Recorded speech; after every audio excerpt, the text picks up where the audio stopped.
Good morning. Thank you for these extraordinary comments. I wonder whether I can ask the panel to talk a bit more about what sort of renewables are that you envisage coming along soon. You talked about managing gas, oil, coal consumption until solar takes over, was one comment from Jeremy Bentham. But are we going to see, in fact, a great progress in splitting water, in other kinds of technology which are going to replace oil, gas, and everything else in the foreseeable future?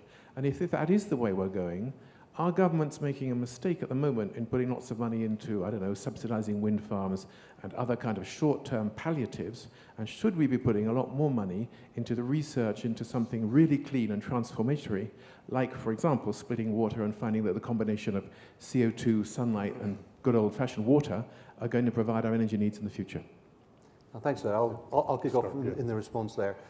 Thanks for the question. And clearly, innovation and technology are an intrinsic part of the futures. And if you delve down into the work, you'll see there's some really quite aggressive assumptions about technology and technology deployment within them. In the renewable space, it's quite interesting. First of all, imagine that oceans world where there's a lot of activism going on. I don't know what it's like here in the US, but generally globally, the only energy source that doesn't have an organized lobby against it is solar. Yeah. You think about it. That actually makes a difference. But also, solar has the capacity, it's already reaching economic parity in some places. And at volume, if encouraged, it can be perhaps a third of the cost by 2030 as it is now, and begin to come through.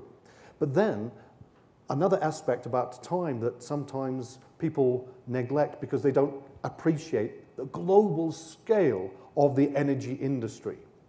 So if there is a breakthrough that is not only technically feasible, but economically feasible, and so it begins to grow globally by 25% per year. You think of an industry growing by 25% per year, with all that means for not only supply chains and training people and all that.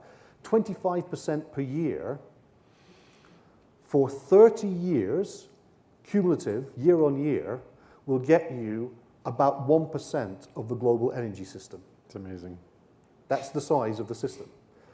And so, you have to think of global scale developments in terms of decades. So if you're thinking about 2050, you already know the cards that are in your hands that are going to play out till then.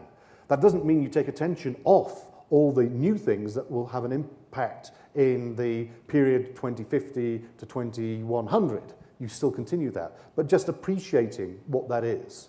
And so even in these circumstances where all the conditions line up, and I mentioned solar as the example, you still see solar being part of the mix, but becoming the biggest part of the mix only from about 2060 onwards.